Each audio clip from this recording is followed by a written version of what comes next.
6 गलतियां करने से जिंदगी नरक बनती है। नंबर 1, यदि आप अति क्रोध करते हैं। नंबर 2, यदि आप हमेशा कड़वा ही बोलते हैं। मृदु वाणी नहीं, आपके घर में नरक बन जाएगा। बोलना सीखो तो राम से सीखो, सेवा सीखो तो लक्ष्मण से सीखो, पतिव्रत सीखो तो सीता से सीखो, प्रेम सीखना है तो भरत से सीखो, मौन रहना सीखना है तो शत्रुघ्न से सीखो, विनम्रता सीखना है तो हनुमान जी से सीखो, संगठन करना सीखना है तो जामवंत से सीखो,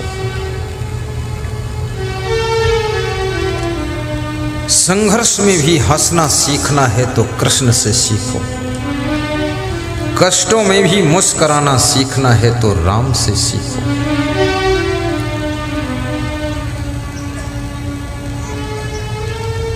ज्ञान सीखना है तो सत्संग से सीखो। ये सारा संसार सिखा रहा है। ये पेड़ पौधे भी शिक्षा दे रहे हैं, पशु पक्षी भी शिक्षा दे रहे हैं।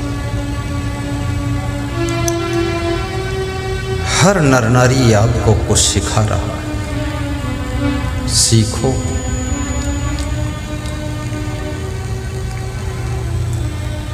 माँ भी सिखाती है, पिता भी सिखाता है।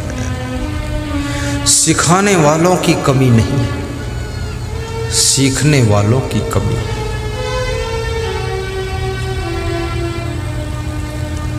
और यदि सीखने की कला आ गई है, कम उम्र में तुम बहुत योग्य हो जाओगे। वफादारी सीखना है तो कुत्ते से सीखो, मधुर बोलना सीखना है तो कोयल से सीखो, हर जगह से अच्छाइयाँ सीखो।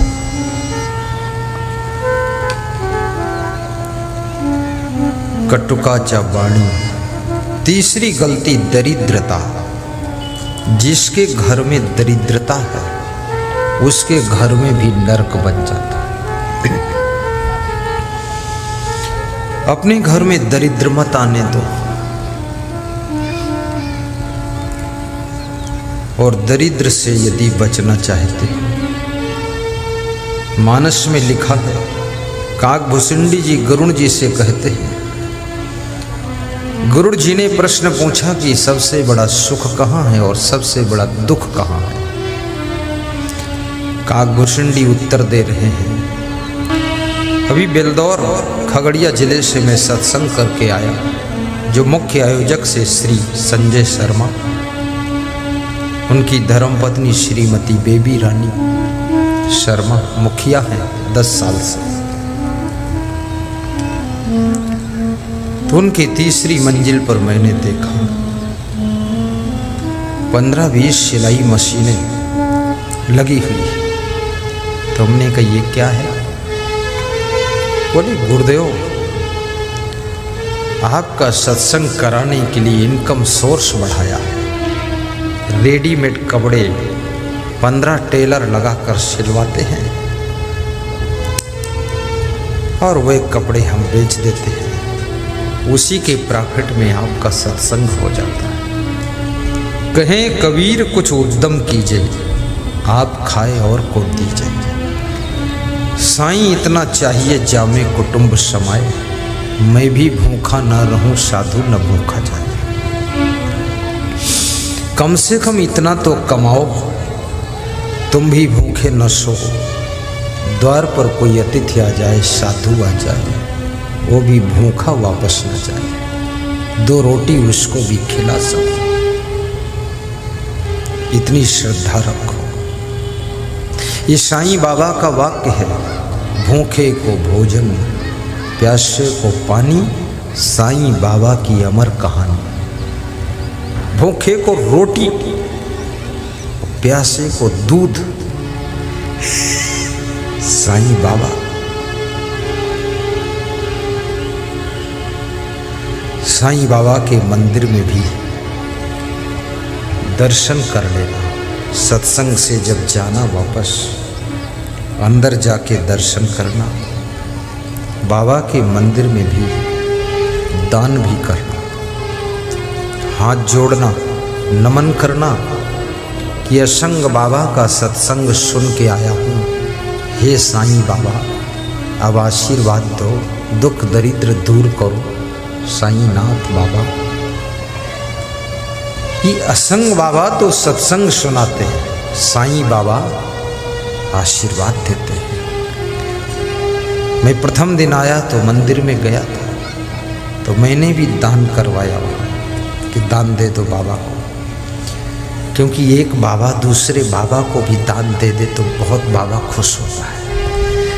तो हमने जब दान दिलवाया तो साईं बाबा मुस्कराए कि वाह असंग बाबा, जाओ तुम सफल हो जाओगे। दान देना चाहिए। दारिद्र्य नाशनम दानम। शैलेश जाइए ना,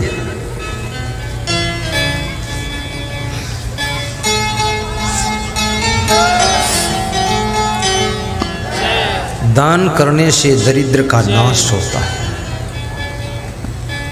याद रखना, आपके घर में कितना दरिद्र हो, दान करना शुरू करो। एक छोटा सा दान पात्र बना लो। सवेरे जब पूजा करो गुरुदेव की, उसमें श्रद्धा अनुसार दान डाल दो। जब गुरुदेव का दर्शन करो साल में 2 बार 5 बार, वो दान पात्र उनको अर्पित करो। ऐसा आशीर्वाद फलित होगा। श्रद्धा से दान देना चाहिए। आस्था से दिया हुआ दान तुम्हारे विकास का बंद रास्ता भी खोलता है। श्रद्धा से दिया हुआ दान तुम्हारी उन्नति की खिड़कियों को खोल देता है। दारिद्र्य नाशनम दानम। खेत में गेहूं बोने से खेत तुमको लाखों गुना वापस लौटा देता है। दान करना ऐसे ही है जैसे खेत में गेहूं का बोना फलित होगा।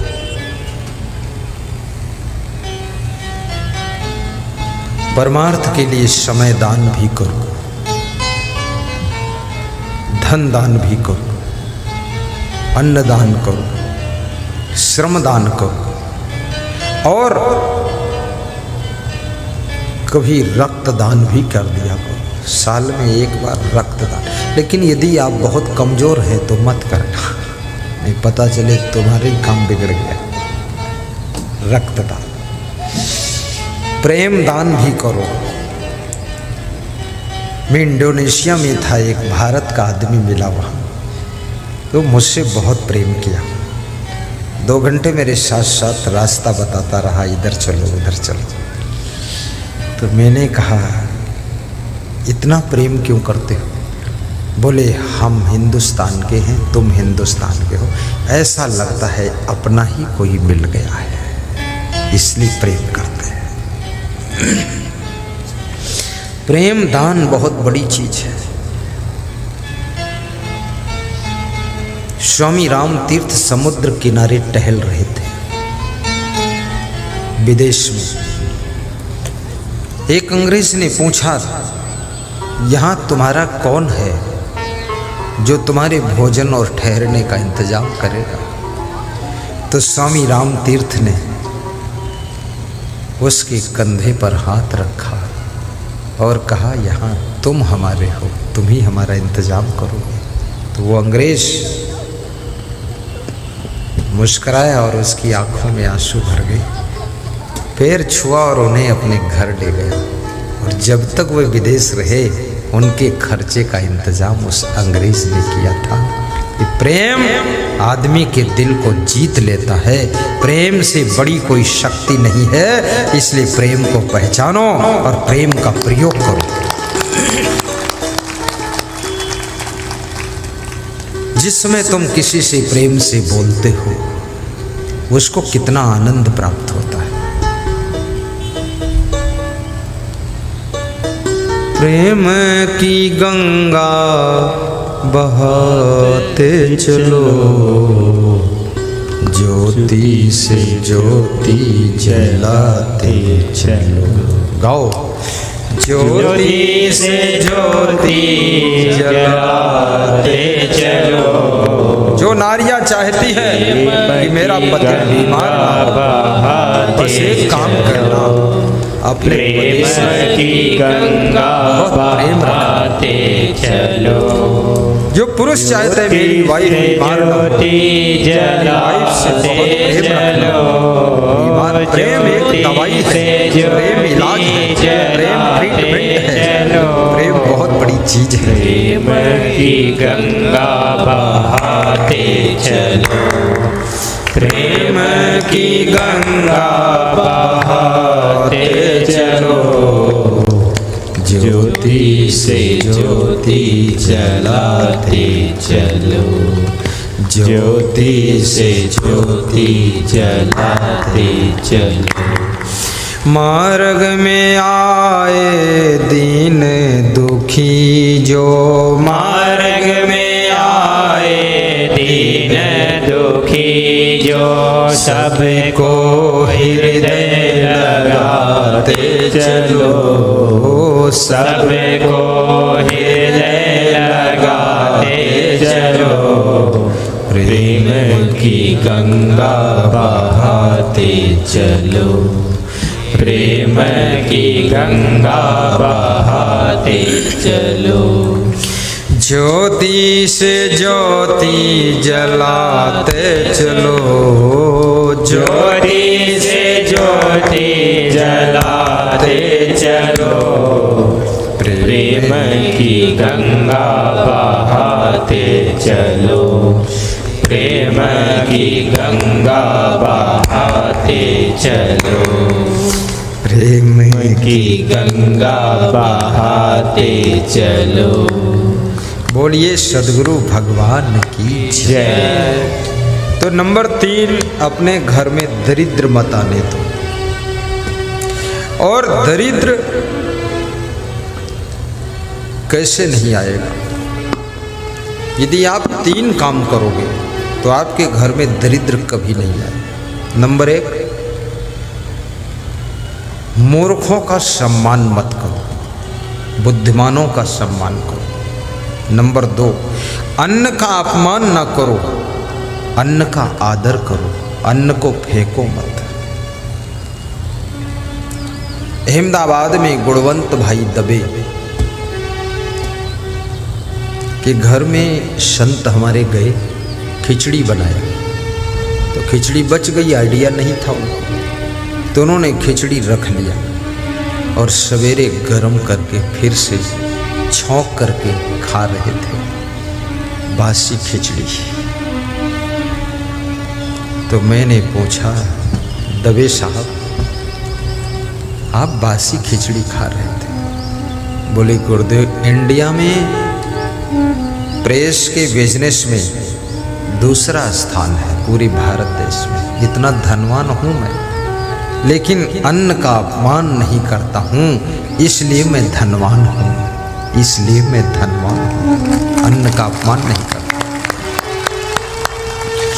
कितने लोग भोजन खाते हैं, थोड़ी सब्जी फेंक देंगे, थोड़ा पूड़ी फेंक देंगे, थोड़ी खीर फेंक देंगे, रोज खाते हैं, रोज फेंकते हैं, रोज खाते हैं, रोज आइडिया नहीं लगा पाते हैं।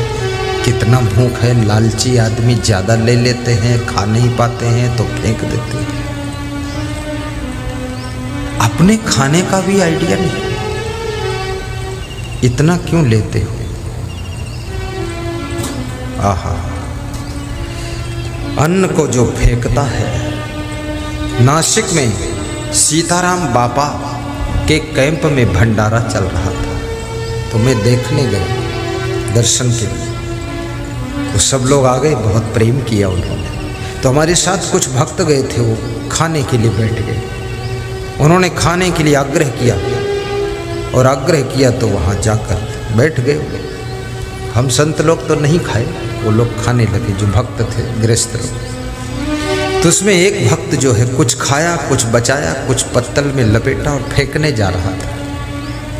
तो तो वहाँ के कार्यकर्ता ने देख लिया, बोले रुको ये फेंकने जा रहे हो, बैठ कर खाओ। तो फिर बैठ कर खाने लगे।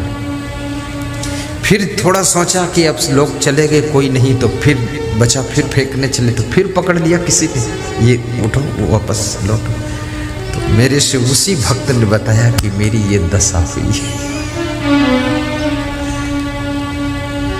अन्न को फेंकने से तुम्हारे घर से लक्ष्मी भी फेंक जाती है, और अन्न का सम्मान करने से लक्ष्मी खुश होकर के तुम्हारे घर में डेरा डाल देती है। अन्न का अपमान न करना।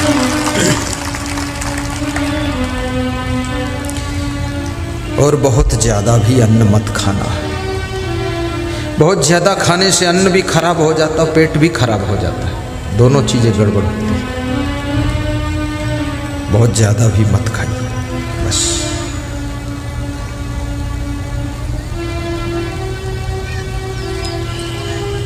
पेट की मोटर में खाने की सवारी कम भरो। बुद्धिमान बनना चाहते हो तो भूख से थोड़ा कम खाओ, बस एक बात। और दिन भर में 10 बार हंसो, दूसरी बात। और पानी बराबर पीते रहो और व्यायाम करो, बहुत बुद्धिमान रहोगे तो। स्मरण शक्ति बहुत तेज रहेगी।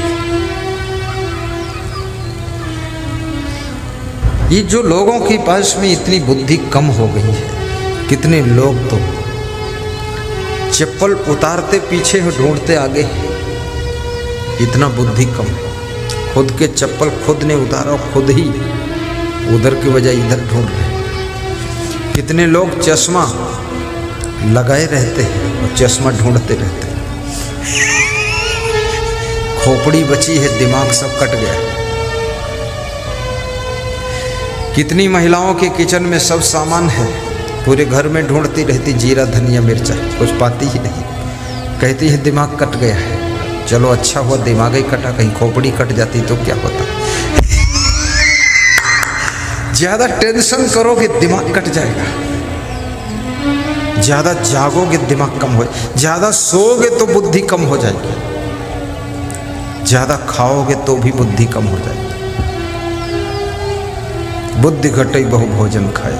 तीसरी चीज, दाम्पत्य कलहो नास्ति। जो लोग चाहते हैं हमारे घर में लक्ष्मी रहे, दरिद्र न रहे, जिनके घर में दंपति जीवन में कलह कलेश नहीं होता है, पति पत्नी में झगड़ा नहीं होता है, उस घर में लक्ष्मी निवास करती है। श्री स्वयं आगता है, लक्ष्मी स्वयं आकर रहती है।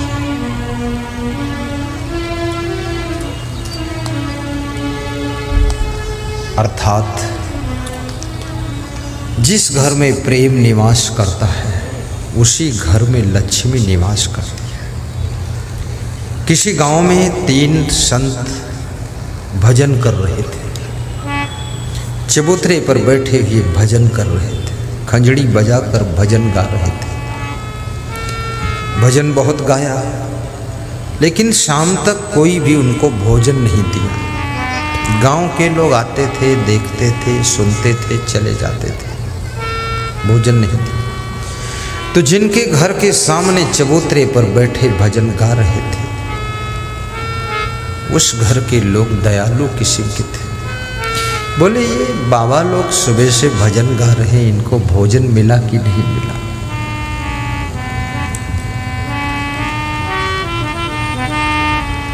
पति बुलाने आया, बाबा चलो हमारे घर भोजन कर लो, दिन भर से भजन गा रहे हो, भूखे हो गए हो। महात्मा ने कहा कि हम 3 संत हैं, तीनों हम किसी के घर नहीं जाते हैं। बोले तो 3 नहीं जाते, 1 जाता है।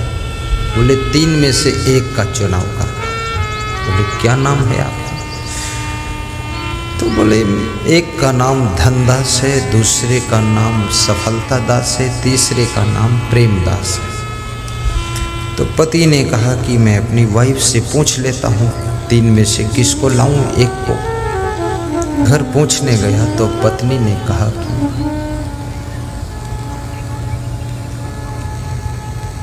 सोच लो भाई, एक को लाना है तो दो क्या खाएंगे। एक बाबा को भोजन दोगे, दो बाबा भूखे रह जाएंगे। तो पति ने कहा उनके लिए टिफिन भेज देंगे। तो पत्नी ने कहा कुछ ऐसा उपाय हो जाए कि तीनों बाबा आ जाए, यहीं खा लो। बेटी ने कहा कि धनदास को बुलाओ, अपने घर में धन भी हो जाएगा। ठीक है। पति ने कहा सफलता दास को लाऊं तो सफलता मिलेगी, तो धन भी होगा, सब हो जाएगा। पत्नी ने कहा नहीं नहीं, तुम प्रेमदास को बुलाओ। जाओ। पति गया, प्रेमदास को बुला लाया। प्रेमदास आए, बैठे तो देखा कि धनदास और सफलता दास भी पीछे पीछे आकर खड़े हैं। तो पति ने पूछा कि मैं तो केवल प्रेमदास को लाया था, तो ये तीनों दास कैसे आ गए। तो बाबा लोगों ने कहा कि जहाँ प्रेमदास रहते हैं वहीं सफलता दास भी रहते हैं और वहीं धनदास भी रहता है। अर्थात जिसके घर में प्रेम रहता है उसी के घर में सफलता रहती है, और जहाँ सफलता रहती है वहीं धन दौलत भी रहती है। ये प्रेम का खेल है। जहाँ सुमति तह संपत्ति नाना, जहाँ कुमति तह विपत्ति निधाना। जहाँ सुमति तह संपत्ति नाना, जहाँ कुमति तह विपत्ति निधाना। जहाँ सुमति तह संपत्ति नाना, जहाँ कुमति तह विपत्ति निधाना। दरिद्रता। चौथी गलती, स्वजनेषु वैरम। जो लोग अपने स्वजनों से, कुटुंबी जनों से, परिवार वालों से बैर रखते हैं, वाह वाह, धन्य हो माता। जो अपने कुटुंबियों से बैर रखते हैं। कितने लोग भाई भाई से बहुत बैर है, पड़ोसी से बड़ी मिठास है, देवरानी जेठानी में बिल्ली और कुत्ते जैसा रिश्ता है, एक दूसरे को देखकर गुर्राती है, और पड़ोसी स्त्रियों से बड़ी राम राम है। पड़ोसी स्त्रियों से बोलती आओ सहेली, सहेली चली अलबेली। अरे सबसे बड़ी सहेली देवरानी जेठानी, मिलकर रहो। गोतनी, गोतनी बोलते ना यहाँ, गोतनी। गोतनी में गोता लगाओ, गोतनी।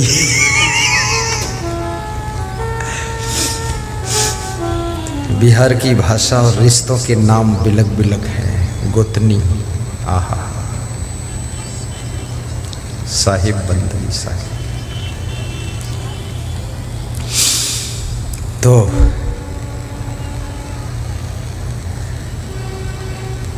देवर की जो पत्नी होती उसे देवरानी कहते हैं, और जेठ की पत्नी को जेठानी कहते हैं। स्वजनेषु वैरम। अपने कुटुंबियों से बैर मत रखो, कुटुंबियों से प्रेम रखो।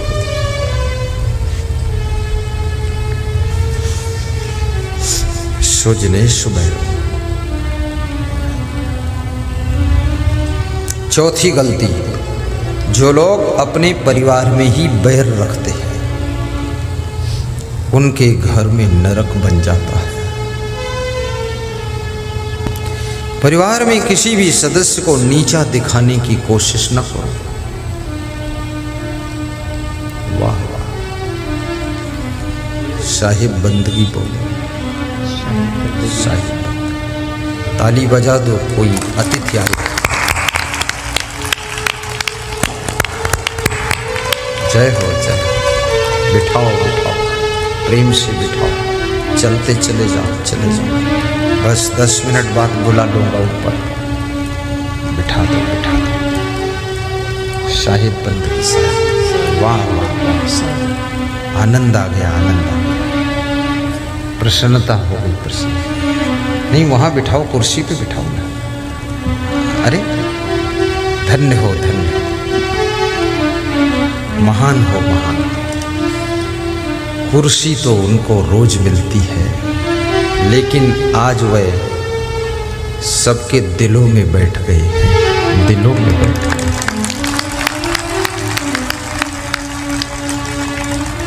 विनम्र और बुद्धिमान स्वरूप है उनका। सुजने सुबैरम नीच प्रसंगा। और जो व्यक्ति चौथी पांचवी गलती, यदि आप जिनके नीच विचार हैं, नीच कर्म हैं, नीच आचरण है,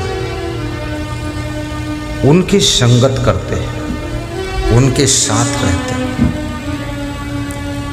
तो आपका घर नरक बन जाएगा। क्योंकि संगत का बड़ा प्रभाव होता है। और मनुष्य एक ऐसा बुद्धिजीवी प्राणी है, संगत से बहुत प्रभावित होता है। अभी जैसे हमारे बीच में मुख्य अतिथि आए, उनके संग में जितने लोग आए, जब मुख्य अतिथि इतने विनम्र सबके साथ बैठ गए, तो संग वालों पर भी प्रभाव पड़ा, वो भी सबके साथ बैठ गए। अभिमानी का संग करने से अपने भीतर भी अभिमान जागृत हो जाता है। लोभी की संगत से लोभ जागृत होता है। अभी आरती की थाल का दर्शन होता है, तुम्हारे पड़ोस में कोई लोभी व्यक्ति बैठा है, आरती की थाल में 1 रुपया दान नहीं डालता, तुम प्रभावित हो जाओगे, तुम भी 1 रुपया दान नहीं डालोगे। सोचोगे इसने नहीं डाला तो हम भी नहीं डालेंगे, ठीक है। लेकिन पड़ोसी अगर 10 रुपये डाल देता है तो तुम खुश होकर 20 डाल देते हो। अच्छा और बुरा दोनों प्रभाव पड़ता है आपके ऊपर। इसलिए याद रखना, जीवन का सही निर्माण करना चाहते हो तो महान लोगों की संगत कीजिए और सज्जनों की संगत कीजिए, बुद्धिमानों की संगत कीजिए, चरित्रवानों की संगत कीजिए, सफल व्यक्तियों की संगत कीजिए, जो बहुत आगे बढ़ चुके उनकी संगत कीजिए। और संगत आपकी जिंदगी की रंगत बदलती है। याद रखना, पानी वही है, जब चाय की संगत कर लेता है, आधा कप पानी 5 रुपये का बिक जाता है। फिर उसे पानी नहीं कहा जाता है, उसे चाय कहा जाता है। चाय का नाम बदलता है। और वही पानी दूध की संगत कर लेता है, 50 रुपये किलो बिक जाता है। खाली संगत क्या है तो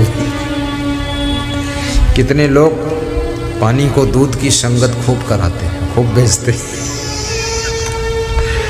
और वही पानी मिट्टी की संगत करता है तो कीचड़ बन जाता है, जहाँ लगता है गंदा कर देता है। और वही पानी साबुन की संगत को पाकर उस लगे हुए कीचड़ को धोकर साफ कर देता है। और वही पानी गुरु के चरणों की संगत पाता है तो चरणामृत बन जाता है, जिसको पान करने से जीव भवसागर से पार हो जाता है।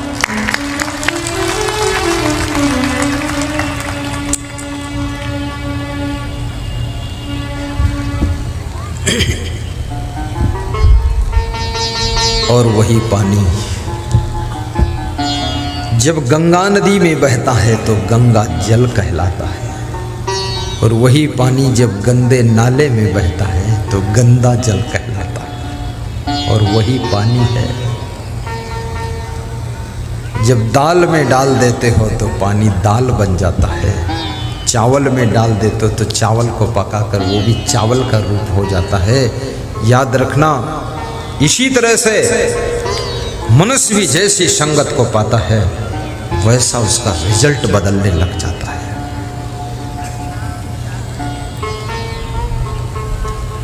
दानव मानव थई जाई संतो न संग मान। दानव मानव थई जाय संतो न संग मा।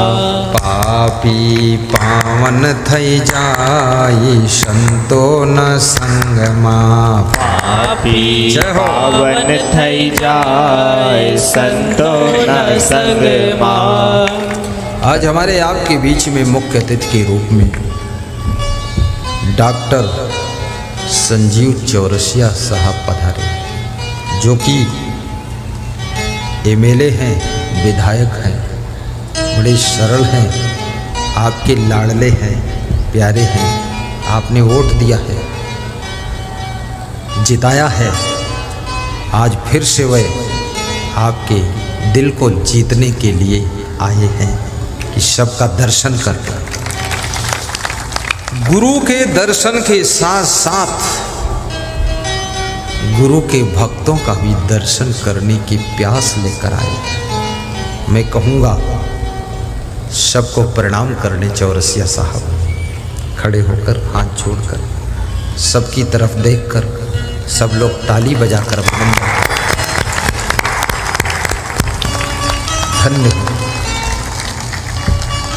वाह विराज जी,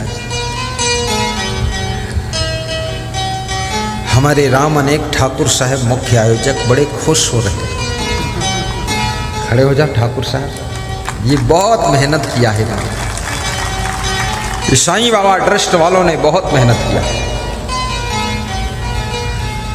उन्हीं की ओर से समागम हो रहा है। वास्तव में समागम में जब श्रोता लाभ लेते हैं, आयोजक मंडल का मन प्रसन्नता से भर जाता है कि अच्छा साहिब बंदगी साहिब नीच प्रसंगा